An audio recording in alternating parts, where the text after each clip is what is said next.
Welcome to ILTV's Israel Daily. I'm Amit Harari, and coming up in today's newscast, Ayatollah Ali Khamenei is asserting the Islamic Republic's nuclear ambitions are unstoppable, but favors cooperation with IAEA. Meantime, ILTV making waves at the National Religious Broadcast Convention, featuring a series of exclusive interviews. And later, Israel's U team shining bright, now officially securing the bronze at the U20 World Championship.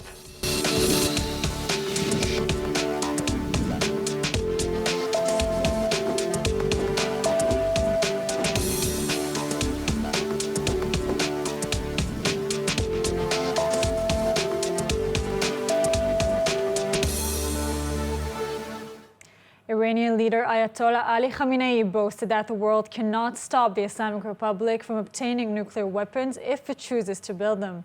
Khamenei insisted that Tehran is not pursuing weapons of mass destruction and said he favors cooperation with the IAEA nuclear watchdog. ILTV's Steve Leibovich reports. Iranian leader Ayatollah Ali Khamenei told Iranian scientists, technicians, and officials of Iran's nuclear industry that Iran does not want nuclear weapons, but the world cannot prevent it if they so choose. توصیه مؤکد من این است که ارتباط با آژانس رو حفظ کنید. یعنی همکاری و تعامل با آژانس بین‌المللی هسته‌ای رو حفظ کنید. در چارچوب مقررات پادمانی. The Iranian leader also endorsed the idea of entering into an agreement with world powers. ما رو از مبنای اسلامیمون نمیخوایم طرف سلاح بریم، ولی اگر این نبود و میخواستیم بریم جلوش نمیتونستن بگیرن. همچنان که جلو پیشرفت‌های هسته‌ای ما رو تا الان نتونستن بگیرن و نخواهند توانست بگیرن. Western powers accuse Iran with attempting to reach weapons-grade levels in its nuclear development. Israel views a nuclear-equipped Iran as an existential threat. Prime Minister Netanyahu reiterated Israel's strong opposition to a new nuclear deal with Iran, including an estimated $18 billion in sanctions relief. אני חזרתי והדגשתי את עמדתנו העקבית, שחזרה להסכם הגרעין עם איראן לא תעצור את תוכנית הגרעין האיראנית, ורק תאפשר לאיראן להזרים כספים, אפילו כספים גדולים, לארגוני הטרור שפועלים בחסותה במזרח התיכון וסביב גבולות ישראל. Prime Minister also emphasized that coordination with the United States is better than ever. אנחנו דנו בהרחבה בשורה של נושאים, ובראשם איראן. אני הבעתי את הערכתי למזכיר המדינה על שיתוף הפעולה המודיעיני והצבאי בין ישראל לארצות הברית. אני רוצה שתדעו, וזו לא אמירת סרק, שהשיתוף הפעולה הזה נמצא היום בשיא של כל הזמנים. And joining us now to discuss the latest development with Iran is Middle East expert and research fellow at the International Institute for Counterterrorism at the Reichman University, Dr. Fadi Ismail. Fadi, the Iranian supreme leader, says no one can stop Iran from building nuclear weapons, but they choose not to. I mean, is he accurate on both accounts? Yes, I think so, and I think we have been saying that for a long time. Of course, there are many things that we can do to, or did already, to slow the process a little bit. All kinds of, we saw assassinations, we saw cyber attacks, we saw all kinds of tactical measures that bought some time for the politicians to use to move diplomacy in a direction that might be beneficial. But the idea that it will be possible to delay or to stop completely the development of nuclear weapon by the Iranian regime, I don't see it. I don't even understand who thinks that it's doable. But definitely to delay, to postpone it, that was done already. And maybe there's also a possibility to postpone a little more. But in the widest sense, if a country wants to reach, definitely a country like Iran, in the size and the power of Iran, eventually they will reach there if they want. Now, here's the question: do they want? Is that something that is beneficial to them? It's a good question. It definitely is a good question. Now, Khamenei was quite clear that Iran may re-enter international agreements. Is that a sign that the world powers and the U.S. are close to a new deal? Yes, I think so. Because in the time that they weren't close, we used to hear some very different rhetoric out of Tehran. It is a situation where everyone is in need of a change in course. For a variety of global changes, the United States has big interests in Eastern Europe right now, vis-a-vis the Ukraine, the frontier before against Putin.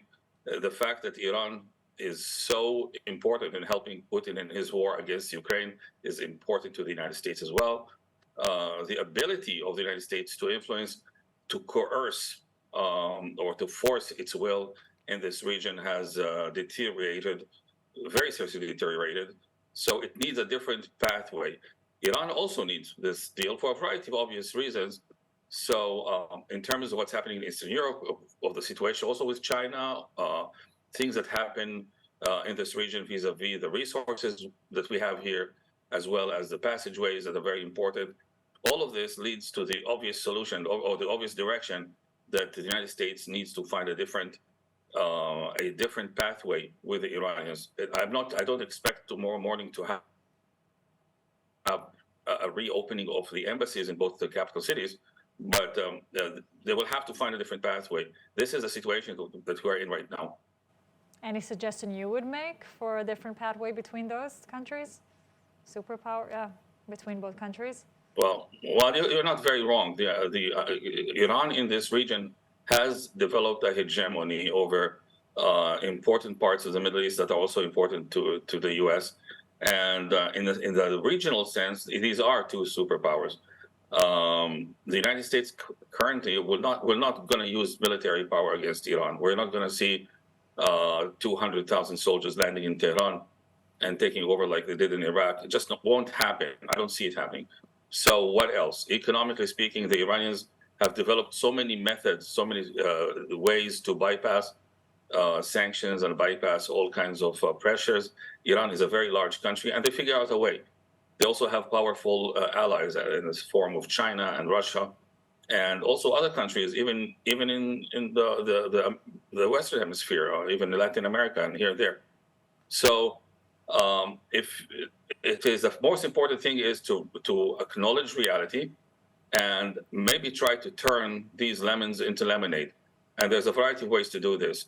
If we can get the Iranians to start or maybe even sign a deal or agree to a deal, we can also see what we can do with them vis-a-vis the relationship with other countries in the region. Maybe we can demand that will withdraw some of their proxy wars in the region, perhaps maybe make them a little less supportive of the Russian war effort in the Ukraine.